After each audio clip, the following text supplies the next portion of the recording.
नमस्कार। एक और वीडियो में आपका बहुत बहुत स्वागत है। तो भारत के संविधान के विषय में हम पढ़ रहे थे और भारतीय संविधान के भाग 5 पर हम पहुंच चुके हैं और इसमें हम भाग 5 में संघ के विषय में पढ़ रहे थे, यूनियन के विषय में पढ़ रहे थे। संघ यानी यूनियन गवर्नमेंट। जो संघीय सरकार होता है, इनका 3 महत्वपूर्ण अंग के विषय में हमने पढ़ा। ये कौन कौन होते हैं? कार्यपालिका यानी कि एग्जीक्यूटिव, लेजिस्लेचर यानी कि विधायिका, जुडिशरी यानी कि न्यायपालिका। इसमें सबसे पहले हमने संघीय कार्यपालिका के विषय में पढ़ना शुरू किया, जिसमें कि पढ़ना होता है भारत के राष्ट्रपति के विषय में, उपराष्ट्रपति के विषय में, प्रधानमंत्री और उसके मंत्री परिषद के विषय में और अटॉर्नी जनरल ऑफ इंडिया के विषय में। इसमें भारत के राष्ट्रपति एवं उपराष्ट्रपति के विषय में जो पिछला वीडियो था उन सब में पढ़ चुके हैं। आज के इस वीडियो में हमें पढ़ना है भारत के प्रधानमंत्री और उसके मंत्री परिषद के संबंध में। तो आइए देखते हैं आज संघीय कार्यपालिका के सबसे महत्वपूर्ण संवैधानिक जो संस्था है, प्रधानमंत्री और उसके मंत्री परिषद के संबंध में। तो चूंकि संघ की बात हो रहा है तो इसको हम कहते हैं संघीय मंत्री परिषद। संघीय मंत्री परिषद, यूनियन काउंसिल ऑफ मिनिस्टर इसको नाम देते हैं। और इसमें हम किस चीज के बारे में पढ़ेंगे? एक तो भारत के प्रधानमंत्री के संदर्भ में पढ़ेंगे और दूसरा मंत्री परिषद के संदर्भ में हम पढ़ेंगे। तो सबसे पहले हम समझते हैं कि किस आर्टिकल में किस चीज की चर्चा किया गया है। तो इससे पहले हम लोग किसके विषय में पढ़े थे? तो राष्ट्रपति के विषय में, उपराष्ट्रपति के विषय में, और अब पढ़ रहे हैं किसके संबंध में? तो प्रधानमंत्री के संबंध में, यानी कि प्राइम मिनिस्टर ऑफ इंडिया। इन सब का जिक्र जिस आर्टिकल में किया गया है उसको हम आसानी से कैसे याद रख सकते हैं?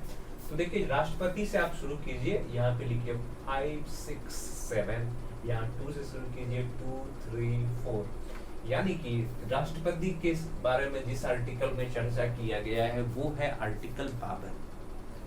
और उपराष्ट्रपति के संबंध में जिस आर्टिकल से हमें पता चलता है उपराष्ट्रपति के पद के, संवैधानिक पद के विषय में, वो है आर्टिकल 63। और प्रधानमंत्री के संबंध में हमें जानकारी मिलती है आर्टिकल 74 के द्वारा, अनुच्छेद 74 के द्वारा। और आज हमें पढ़ना है भारत के प्रधानमंत्री को और उसके मंत्री परिषद को आज पढ़ना है।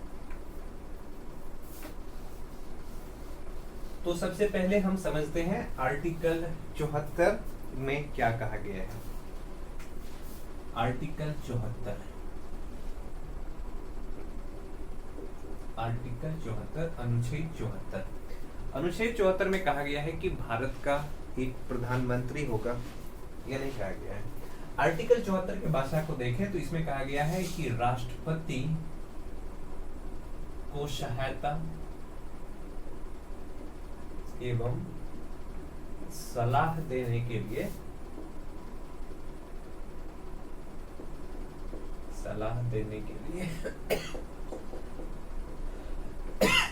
एक मंत्री परिषद होगा, एक मंत्री परिषद होगा जिसका प्रधान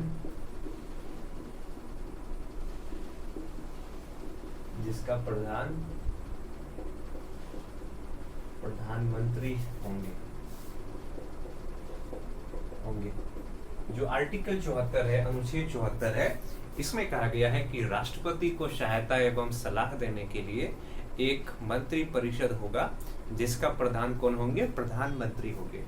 देखिए, जब हम आर्टिकल 53 को पढ़ते हैं, आर्टिकल 53 का संबंध किससे है? राष्ट्रपति से। तो आर्टिकल 53 में कहा गया है कि राष्ट्रपति कार्यपालिका के प्रमुख होते हैं। पर अगर आर्टिकल 53 और आर्टिकल 74 दोनों को एक साथ पढ़ें, आर्टिकल 53 को पढ़ते हैं तो इसमें पता चलता है कि राष्ट्रपति कार्यपालिका के प्रधान होते हैं, कार्यपालिका के प्रधान होते हैं एवं शक्ति का प्रयोग का प्रयोग स्वयं या अपने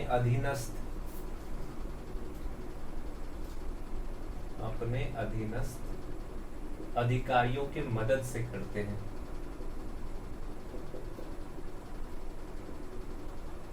अधिकारियों के मदद से करते हैं। यानी कि आर्टिकल 53 में ये कहा गया है कि राष्ट्रपति संघ के कार्यपालिका के प्रमुख होते हैं और संघ के कार्यपालिका के प्रमुख होने के कारण अपने शक्ति का प्रयोग स्वयं या अपने अधीनस्थ अधिकारियों के मदद से करते हैं। पर आर्टिकल 53 और आर्टिकल 74 को जब हम पढ़ते हैं तो ये स्पष्ट होता है कि भले ही राष्ट्रपति संघीय कार्यपालिका के प्रमुख है, पर अपने कार्यपालिका शक्ति के प्रयोग करने के लिए वो स्वतंत्र नहीं है। वो अपने कार्यपालिका शक्ति के प्रयोग मंत्री परिषद के सलाह के अनुसार करते हैं और इस मंत्री परिषद के प्रधान कौन होते हैं? प्रधानमंत्री।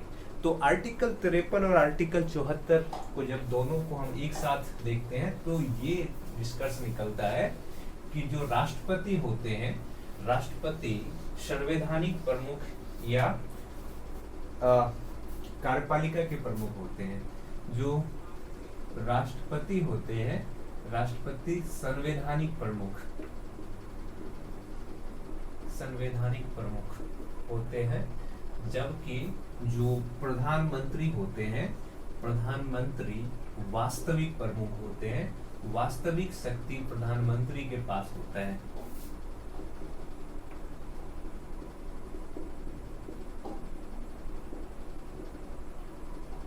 प्रधानमंत्री वास्तविक प्रमुख होते हैं, जबकि राष्ट्रपति संवैधानिक प्रमुख होते हैं। कौन? राष्ट्रपति। और वास्तविक प्रमुख कौन होते हैं? तो भारत के प्रधानमंत्री। आर्टिकल 53 और आर्टिकल 74 से इस बात को हम स्पष्ट कर सकते हैं कि राष्ट्रपति भले ही कार्यपालिका के प्रमुख होते हैं, पर सरकार के प्रमुख या वास्तविक प्रमुख प्रधानमंत्री होते हैं और प्रधानमंत्री जो है वो मंत्री परिषद के नेतृत्व करते हैं। अब देखते हैं कि प्रधानमंत्री की नियुक्ति कैसे होता है। देखिए, भले ही प्रधानमंत्री की शक्ति बहुत अधिक है, पर प्रधानमंत्री का सीधा इलेक्शन नहीं होता है, बल्कि नियुक्ति होता है। राष्ट्रपति का चुनाव होता है, जबकि प्रधानमंत्री की नियुक्ति होती है। हम देखेंगे कि नियुक्ति प्रधानमंत्री का किस तरीके से होता है, किस प्रक्रिया से होता है, और अगर किसी व्यक्ति को प्रधानमंत्री के रूप में नियुक्त किया जाता है तो उनके पास क्या क्या योग्यता होना चाहिए, किस किस कंडीशन को वो पूरा करता है, तब उसे प्रधानमंत्री के रूप में नियुक्त किया जाता है। जो आर्टिकल 75 है, आर्टिकल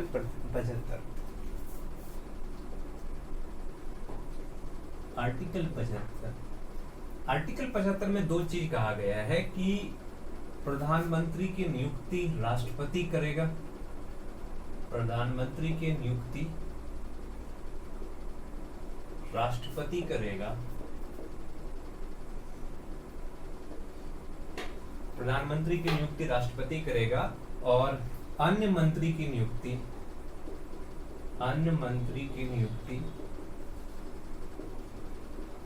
राष्ट्रपति प्रधानमंत्री के सलाह के अनुसार करेगा। प्रधानमंत्री के सलाह के अनुसार करेगा।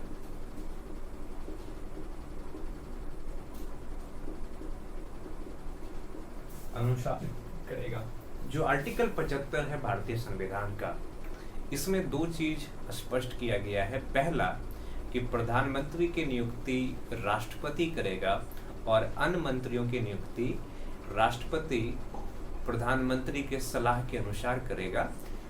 किसी अन्य मंत्री की नियुक्ति करने के लिए राष्ट्रपति स्वतंत्र नहीं है, उसको प्रधानमंत्री की सलाह मानना ही पड़ेगा। पर अब सवाल उठता है कि क्या राष्ट्रपति किसी भी व्यक्ति को प्रधानमंत्री के रूप में नियुक्त कर सकते हैं? ऐसा नहीं है। इसके लिए कुछ कंडीशन बताया गया है, उसके आधार पर ही किसी व्यक्ति को राष्ट्रपति प्रधानमंत्री के रूप में नियुक्त कर सकता है, अन्यथा नहीं कर सकता है। पहला चीज कि अगर हम प्रधानमंत्री यानी कि प्राइम मिनिस्टर के नियुक्ति को देखें, अपॉइंटमेंट को देखें, तो राष्ट्रपति स्वतंत्र नहीं है। राष्ट्रपति स्वतंत्र नहीं है कि किसी भी व्यक्ति को अगर वो चाहे तो भारत के प्रधानमंत्री के रूप में नियुक्त कर दे। इस चीज के लिए राष्ट्रपति नियुक्त नहीं है। इसके लिए कुछ कंडीशन हमारे संविधान में निर्धारित है। उस कंडीशन को मानकर ही किसी व्यक्ति को राष्ट्रपति भारत के प्रधानमंत्री नियुक्त कर सकते हैं। तो पहला चीज हमें याद रखना है कि प्रधानमंत्री की नियुक्त करने के लिए राष्ट्रपति स्वतंत्र नहीं है। राष्ट्रपति को कुछ बातों को ध्यान में रखना पड़ेगा और उन चीजों के आधार पर ही राष्ट्रपति किसी व्यक्ति को प्रधानमंत्री नियुक्त कर सकता है। हम जानते हैं कि भारत में जो विधायिका का चुनाव होता है, विधायिका का क्या होता है, चुनाव होता है, और इन्हीं विधायिका के कुछ सदस्य क्या बन जाते हैं, कार्यपालिका बन जाता है। कार्यपालिका का निर्माण विधायिका के ही कुछ सदस्य के द्वारा होता है। तो विधायिका में जिस राजनीतिक पार्टी को बहुमत प्राप्त होता है, लोकसभा, विधायिका में भी लोकसभा में बहुमत प्राप्त राजनीतिक दल के नेता, राजनीतिक दल के नेता, यानी कि हमारी लोकसभा में जितने निर्धारित सीट है उस सीट में से आधे से अधिक सीट जिस राजनीतिक पार्टी को प्राप्त हुआ है, उसी राजनीतिक पार्टी के जो राजनीतिक दल का नेता होगा या उस पार्टी ने जिसको भी अपना नेता चुनेगा, उस नेता को ही राष्ट्रपति प्रधानमंत्री के रूप में नियुक्त कर सकता है। अब दूसरी बात ये उठती है कि अगर लोकसभा में किसी राजनीतिक दल को बहुमत प्राप्त नहीं हुआ है तो गठबंधन की स्थिति में जिस राजनीतिक पार्टी को सबसे मतलब जो भी राजनीतिक पार्टी आधे से अधिक सीट पर जीत हासिल किया है या आधे से अधिक सीट पर जिस भी राजनीतिक पार्टी के सदस्य चुने गए हैं, उसी राजनीतिक पार्टी के गठबंधन दल के नेता को भारत के प्रधानमंत्री के रूप में नियुक्त किया जा सकता है। एक स्थिति है कि राष्ट्रपति स्वयं निर्णय लेकर के किसी व्यक्ति को भारत के राष्ट्रपति के रूप में नियुक्त कर सकता है। ऐसे स्थिति में भी जिस राजनीतिक पार्टी को सबसे ज्यादा मत प्राप्त हुआ है और वो दावा पेश करते हैं कि वो सरकार बना सकते हैं, यानी कि उनके पक्ष में बहुमत सदस्य उनके पक्ष में है, तो ऐसे स्थिति में राष्ट्रपति उस राजनीतिक दल के नेता को सरकार बनाने के लिए और प्रधानमंत्री के रूप में नियुक्त कर सकता है। पर इस कंडीशन में एक निर्धारित समय के अंदर उस राजनीतिक पार्टी को लोकसभा में अपना बहुमत साबित करना होता है, अपना बहुमत सिद्ध करना पड़ता है, तभी वो अपने सरकार को चला सकता है। तो हमने देखा आर्टिकल 75 में क्या कहा गया है कि प्रधानमंत्री की नियुक्ति राष्ट्रपति के द्वारा होगा और बाकी मंत्री की नियुक्ति प्रधानमंत्री के सलाह के अनुसार राष्ट्रपति करेगा।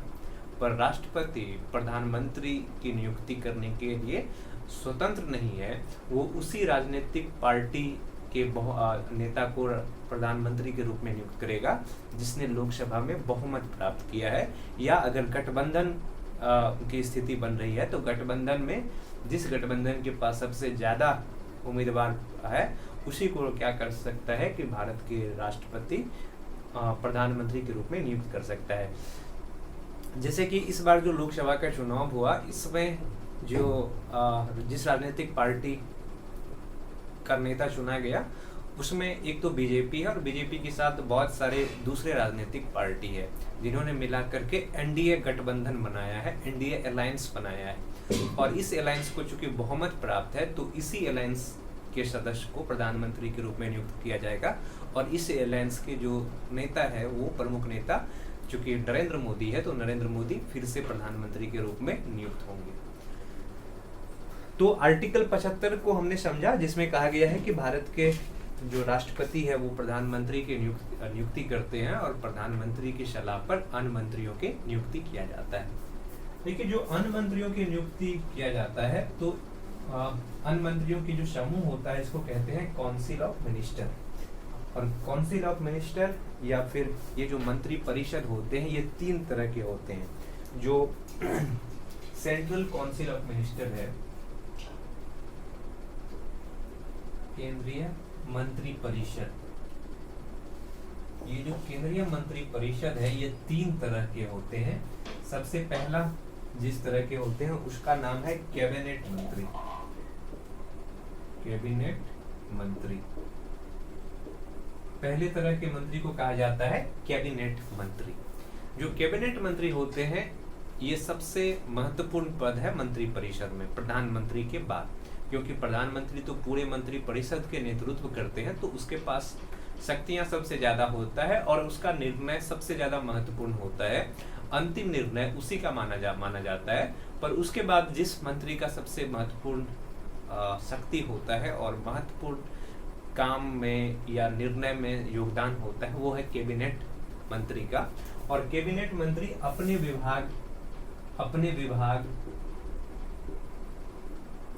विभाग के फैसले लेने के लिए स्वतंत्र होते हैं।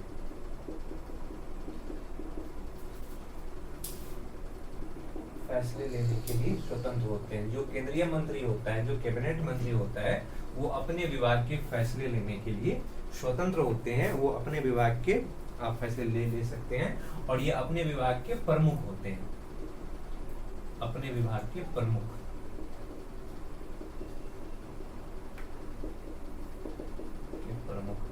जैसे कि इसमें क्या सब आते हैं, एक तो गृह मंत्री, रक्षा मंत्री या विदेश मंत्री। ये जो मंत्री है ये कैबिनेट मंत्री का हिस्सा है और ये सभी मंत्री अपने विभाग के निर्णय लेने के लिए स्वतंत्र है। पर एक चीज ध्यान में रखिएगा कि कैबिनेट मिनिस्टर शब्द हमारे मूल संविधान में नहीं था। हमारे मूल संविधान में मंत्री परिषद शब्द का प्रयोग किया गया है, कैबिनेट शब्द का प्रयोग नहीं किया गया है। हमारे मूल संविधान में जो है, मूल संविधान में मंत्री परिषद शब्द का प्रयोग किया गया है। मंत्री परिषद शब्द का प्रयोग किया गया है, कैबिनेट शब्द का प्रयोग नहीं किया गया है। और ये कैबिनेट शब्द हमारे संविधान का जो 44वां संविधान संशोधन हुआ था, 44th कॉन्स्टिट्यूशनल अमेंडमेंट हुआ था, और उसके द्वारा किया गया था। कब? 1978 में। और सबसे पहले ये कैबिनेट शब्द किस आर्टिकल में देखने को मिलता है, तो आर्टिकल 352 में। यानी कि आर्टिकल 352 में ये कहा गया है कि राष्ट्रपति जब भी राष्ट्रीय आपातकाल लगाएगा तो वो कैबिनेट मंत्री के लिखित सिफारिश पर लगाएगा, न कि केवल और केवल प्रधानमंत्री के सलाह पे लगाएगा। तो जो कैबिनेट शब्द है ये हमारे मूल संविधान में नहीं था, बल्कि इसको 44वां संविधान संशोधन के रूप में जोड़ा गया है। और कैबिनेट मिनिस्टर अपने विभाग के प्रमुख होते हैं और अपने विभाग से संबंधित निर्णय लेने के लिए भी वो स्वतंत्र होते हैं। और ये मंत्री परिषद का सबसे प्रमुख और सबसे शक्तिशाली जो मंत्री होते हैं वो कैबिनेट मिनिस्टर ही होते हैं। जो दूसरे तरह के मंत्री होते हैं उसको कहा जाता है राज्य मंत्री, स्टेट मिनिस्टर। देखिए, अगर इसमें राज्य शब्द लिखा हुआ है तो इसका मतलब ये नहीं है कि वो जो प्रत्येक राज्य है, जैसे कि बिहार, यूपी, छत्तीसगढ़, इस तरह के राज्य के मंत्री है, बल्कि इसका नाम केवल राज्य मंत्री है। पर ये हिस्सा है किसका, तो संघीय मंत्री परिषद का ही हिस्सा है। दूसरे को कहते हैं राज्य मंत्री। राज्य मंत्री यानी कि स्टेट मिनिस्टर। और स्टेट मिनिस्टर क्या होते हैं कि ये कैबिनेट मंत्री के सहायक होते हैं। कैबिनेट मंत्री के सहायक। कैबिनेट मंत्री के सहायक को कहा जाता है राज्य मंत्री। देखिए, जो कैबिनेट मंत्री होते हैं उनके पास बहुत सारा काम होते हैं। जैसे अगर कोई गृह मंत्री है तो गृह मंत्री के अंतर्गत बहुत सारे काम होते हैं। पर गृह मंत्री के अंतर्गत भी कोई विशेष प्रकार के काम करने के लिए अगर किसी मंत्री को नियुक्त किया गया है तो वो गृह मंत्री के अंतर्गत राज्य मंत्री हो जाएगा। नहीं, और राज्य मंत्री के बाद एक होता है स्वतंत्र राज्य मंत्री, स्वतंत्र प्रभार। राज्य मंत्री स्वतंत्र प्रभार। राज्य मंत्री स्वतंत्र प्रभार उस स्थिति में कहा जाता है जब किसी कारणवश कैबिनेट मिनिस्टर या केंद्रीय मंत्री अपने काम को करने में सक्षम नहीं है। अगर भारत के गृह मंत्री कुछ समय के लिए अपना काम करना छोड़ दे या उसकी तबीयत खराब हो जाए या किसी और वजह से वो अपने दायित्व संभालने में सक्षम नहीं है, ऐसे स्थिति में जो गृह मंत्री के अंतर्गत राज्य मंत्री आएगा उसको कैबिनेट मंत्री जैसे शक्ति प्राप्त होगा, कैबिनेट मंत्री के कार्य करने लगेंगे वो, तो उस स्थिति में उसको राज्य मंत्री नहीं करके या फिर उसको कैबिनेट मिनिस्टर नहीं करके उसको कहेंगे राज्य मंत्री स्वतंत्र प्रभार, और जिस मिनिस्टर के अंतर्गत आएगा उस मिनिस्टर के अंतर्गत ही उसको कहेंगे राज्य मंत्री स्वतंत्र प्रभार। अगर वो गृह मंत्रालय के आता है तो गृह मंत्रालय में स्वतंत्र राज्य मंत्री हम उसको कह सकते हैं। जो तीसरे तरह के मंत्री होता है उसको कहा जाता है उप मंत्री।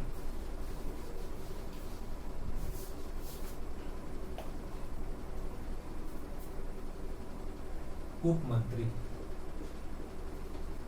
तीसरे तरह के मंत्री को कहा जाता है उप मंत्री। ये जो उप मंत्री होते हैं ये राज्य मंत्री, ये कैबिनेट मंत्री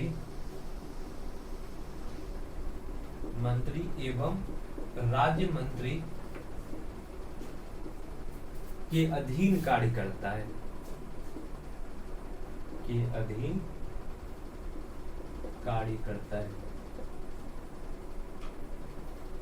जो उप मंत्री होते हैं ये कैबिनेट मंत्री एवं राज्य मंत्री के अधीन कार्य करता है, उसको कहा जाता है उप मंत्री। नहीं, और इसमें ऐसे नए लोगों को चुना जाता है जिसको मंत्री परिषद चलाने की अभी ज़्यादा जानकारी नहीं है, तो उसको अभ्यास कराने के लिए या ट्रेनिंग कराने के लिए किसी को इस तरह के मंत्री बनाया जाता है, उप मंत्री बनाया जाता है। तो हमने क्या समझा, आर्टिकल 74 ये कहता है कि राष्ट्रपति प्रधानमंत्री के नेतृत्व वाले मंत्री परिषद की सलाह के अनुसार काम करेगा। तो इससे प्रधानमंत्री के पद के बारे में हमें पता चलता है आर्टिकल 74 से। आर्टिकल 75 में कहा गया है कि प्रधानमंत्री की नियुक्ति राष्ट्रपति करेगा और अन्य मंत्रियों की नियुक्ति राष्ट्रपति ही करेगा, पर वो प्रधानमंत्री के सलाह पे करेगा। फिर हमने समझा कि किसी भी व्यक्ति को प्रधानमंत्री नियुक्त करने के लिए राष्ट्रपति स्वतंत्र नहीं है, बल्कि कुछ संवैधानिक शर्त बताया गया है। अगर कोई व्यक्ति इस शर्त को पूरा करता है तब ही उस व्यक्ति को प्रधानमंत्री के रूप में नियुक्त किया जाएगा। फिर हमने, चूंकि आर्टिकल 75 में मंत्री परिषद के बारे में कहा गया है, तो हमने पढ़ा कि मंत्री परिषद 3 तरह के होते हैं, जिसमें एक कैबिनेट मंत्री, एक राज्य मंत्री और एक अन्य मंत्री या उप मंत्री जिसको कहते हैं। अब हम आगे समझते हैं कि किचन कैबिनेट क्या होता है। ये महत्वपूर्ण एक कॉन्सेप्ट है संविधान के अंतर्गत, किचन कैबिनेट। किचन कैबिनेट, देखिए जो किचन कैबिनेट शब्द है ये भारत के संविधान में इसका जिक्र कहीं भी नहीं मिलता है। भारत के संविधान में इस शब्द का प्रयोग नहीं किया गया है। ये एक एक्स्ट्रा कॉन्स्टिट्यूशनल बॉडी है, संविधान में इसके बारे में कहीं जिक्र ही नहीं है, बस ये एक राजनीति में एक कॉन्सेप्ट चलता है। जो किचन कैबिनेट होता है इसमें प्रधानमंत्री एवं कुछ महत्वपूर्ण मंत्रियों के समूह होते हैं। कैबिनेट में भी जो महत्वपूर्ण मंत्रियों के समूह होते हैं इसी को कहा जाता है किचन कैबिनेट। और जो महत्वपूर्ण सरकार से संबंधित फैसले होते हैं वो किचन कैबिनेट के द्वारा ही लिया जाता है। और किचन कैबिनेट की सबसे बड़ी बात ये होता है कि इनका आकार छोटा होता है और छोटे आकार होने की वजह से निर्णय लेने में कम समय लगता है, त्वरित निर्णय लिया जाता है, क्योंकि मंत्री परिषद का आकार बहुत बड़ा होता है और सभी मंत्री परिषद को बैठक बुला करके फिर निर्णय लेने की जगह अगर किचन कैबिनेट किसी मुद्दे पर अपना निर्णय ले रहा है तो वहां पे निर्णय लेना आसानी होता है। दूसरी बात, चूंकि इसका आकार छोटा होता है तो जो गोपनीयता बनाए रखने की बात होती है वो भी आसानी से बनाया जा सकता है। देखिए जो किचन कैबिनेट होता है इसमें प्रधानमंत्री और कुछ कैबिनेट मंत्री के साथ साथ जो प्रधानमंत्री के पारिवारिक लोग होते हैं या रिश्तेदार होते हैं उनकी भी महत्वपूर्ण भूमिका होता है। जवाहरलाल नेहरू के समय और इंदिरा गांधी के समय किचन कैबिनेट बहुत ज़्यादा ही महत्वपूर्ण संस्था था और ज़्यादातर निर्णय इसी संस्था के द्वारा लिया जाता है था। जब भी संघीय सरकार में अगर किसी एक राजनीतिक पार्टी के नेतृत्व में सरकार बना है तो उस स्थिति में जो किचन कैबिनेट होता है वो बहुत शक्तिशाली होता है और अधिकांश निर्णय किचन कैबिनेट के द्वारा ही लिया जाता है। पर चूंकि कुछ वर्षों से गठबंधन की सरकार देखने को मिली है, तो गठबंधन की सरकार बनने की स्थिति में बहुत सारे राजनीतिक पार्टी मिला करके सरकार बनाते हैं, तो ऐसे स्थिति में किचन कैबिनेट का रोल उतना ज़्यादा नहीं होता है। तो इस वीडियो में हमने क्या सब समझा, एक तो प्रधानमंत्री के पद के विषय में समझा, फिर हमने समझा कि प्रधानमंत्री का सीधा चुनाव नहीं होता है, डायरेक्ट इलेक्शन नहीं होता है, बल्कि उसकी नियुक्ति होता है किसके द्वारा, तो राष्ट्रपति के द्वारा। फिर हमने समझा कि भारत के प्रधानमंत्री की नियुक्ति कौन करते हैं, तो राष्ट्रपति करते हैं, और अन्य मंत्रियों की नियुक्ति राष्ट्रपति के सलाह पर कौन करते हैं, प्रधानमंत्री करते हैं। फिर हमने समझा कि जो मंत्री परिषद होते हैं वो मंत्री परिषद 3 तरह के होते हैं, एक कैबिनेट मंत्री, दूसरा मतलब राज्य मंत्री, और तीसरा उप मंत्री होते हैं।